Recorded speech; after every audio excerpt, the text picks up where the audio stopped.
आप ध्यान साधना कर रहे हों, भले ही मंत्र साधना कर रहे हों या फिर नाम जप कर रहे हों या फिर किसी भी तरह का जाप आप कर रहे हों, लेकिन अगर आप इनविजिबल वर्ल्ड यानी कि सूक्ष्म जगत में एंट्री कर रहे हैं तो एक संकल्प के साथ ही, मतलब एक उद्देश्य के साथ ही आपको मंत्र साधना करनी है, ध्यान साधना करनी है या फिर नाम जप करना है। बिना संकल्प या बिना उद्देश्य अगर आप मंत्र साधना करते हैं या फिर ध्यान साधना करते हैं तो ये जो सूक्ष्म जगत है, जो कि बहुत ही ब्रॉड लेवल में फैला हुआ है, और इस पृथ्वी समेत इस ब्रह्मांड में जितने भी रिक्त स्थान दिखाई पड़ते हैं, उन सभी रिक्त स्थानों में कोई न कोई सूक्ष्म जगत की शक्ति निवास जरूर करती है, विचरण जरूर करती है। लेकिन एक इंसान होने के नाते या फिर एक साधक होने के नाते हमें हर सूक्ष्म जगत की शक्ति के बारे में ये नहीं पता कि किस स्वभाव को लेकर कोई सूक्ष्म जगत की शक्ति हमारे इर्द गिर्द घूम रही है। खैर, अगर आप एक पुरुष हैं और आप बिना संकल्प मंत्र साधना करते हैं या फिर ध्यान साधना करते हैं तो नेगेटिव ऊर्जा या फिर नेगेटिव तत्व एक पुरुष के बाएं हिस्से को ही प्रभावित करते हैं।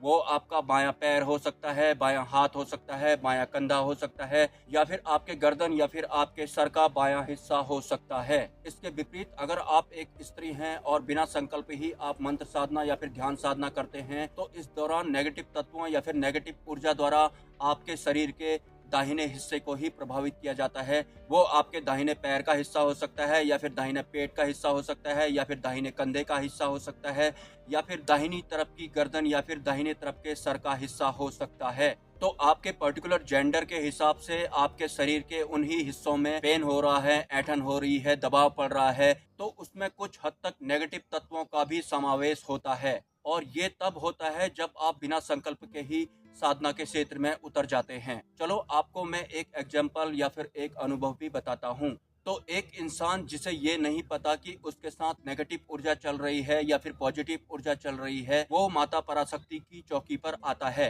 तो माता पराशक्ति के उन भगत को माता पराशक्ति के दूत द्वारा ये पता चल जाता है कि उस इंसान के साथ 2-3 नेगेटिव ऊर्जा के साथ साथ एक माता पराशक्ति का अन्य दूत भी चल रहा है। तो वो भगत उस इंसान पर बैठे हुए माता पराशक्ति के दूत से बोलते हैं, तू तो इसके साथ में बैठा हुआ है तो तू इसकी रक्षा क्यों नहीं कर रहा है, इन नेगेटिव ऊर्जाओं को क्यों नहीं हटा रहा है या फिर क्यों नहीं भगा रहा है। तो माता पराशक्ति का वो दूत या फिर वो पॉजिटिव ऊर्जा जवाब देती है कि अभी तक मैंने ही तो इसकी जान बचा रखी है, लेकिन जब तक मैं गद्दी पर नहीं बैठूंगा या जब तक कोई मुझे सिद्ध नहीं करेगा तो मैं इन नेगेटिव ऊर्जाओं को भी नहीं हटाऊंगा।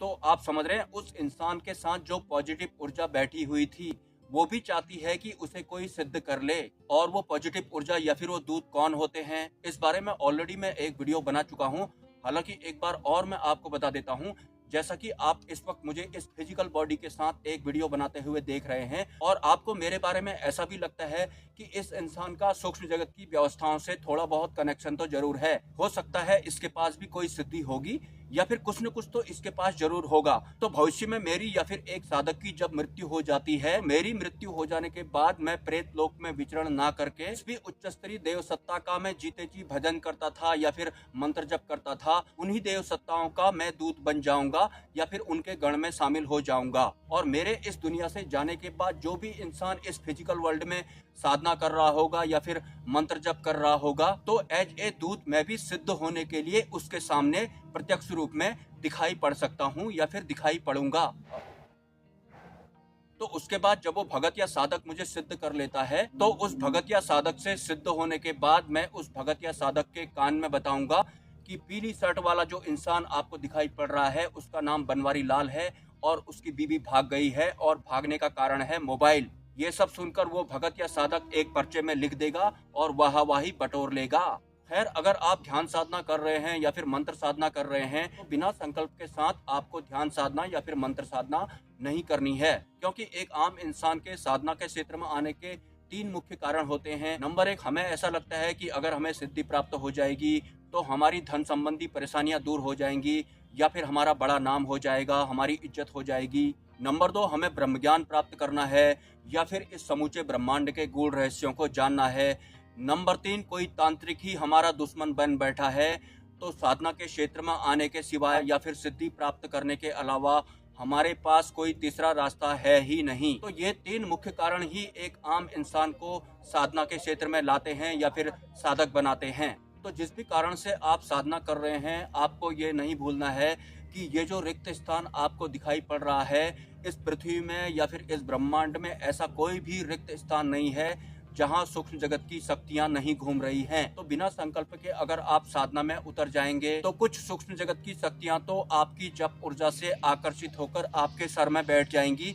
या फिर सिद्ध होने के लिए बैठ जाएंगी। उनके भी कई प्रारूप होते हैं। जैसे कि जस्ट मैंने एक एग्जाम्पल दिया था कि एक इंसान के शरीर में नेगेटिव और पॉजिटिव दोनों तरह की ऊर्जाएं निवास कर रही थी, लेकिन उस पॉजिटिव ऊर्जा ने ये बोला था कि जब तक कोई भगत मुझे सिद्ध नहीं कर लेता तब तक मैं इन नेगेटिव ऊर्जाओं को नहीं हटाऊंगा या नहीं हटाऊंगी। तो ये जो इनविजिबल वर्ल्ड है या फिर जो ये सूक्ष्म जगत है, यहाँ भी हमारे फिजिकल वर्ल्ड की तरह बेरोजगारी है। इनविजिबल वर्ल्ड में भी बहुत सारे लोगों को बहुत तरह के काम करने होते हैं या फिर कुछ उद्देश्यों को लेकर ही कुछ लोग इनविजिबल वर्ल्ड में एस्ट्रल बॉडी के साथ सरवाइव कर रहे होते हैं। और ये भी जरूरी नहीं है कि ध्यान साधना करने के दौरान अगर आपके शरीर में आपको किसी तरह का पेन हो रहा है तो वो नेगेटिव ऊर्जा या फिर नेगेटिव तत्वों की वजह से ही हो रहा है, क्योंकि ये जो ऊर्जा होती है ये तो संपूर्ण ब्रह्मांड में फैली हुई होती है। और जब हम मंत्र जप करते हैं या फिर ध्यान साधना करते हैं तो हमारी जप तप की ऊर्जा से ब्रह्मांडीय ऊर्जा का प्रवाह थोड़ा ज्यादा मात्रा में होने लगता है, जिस वजह से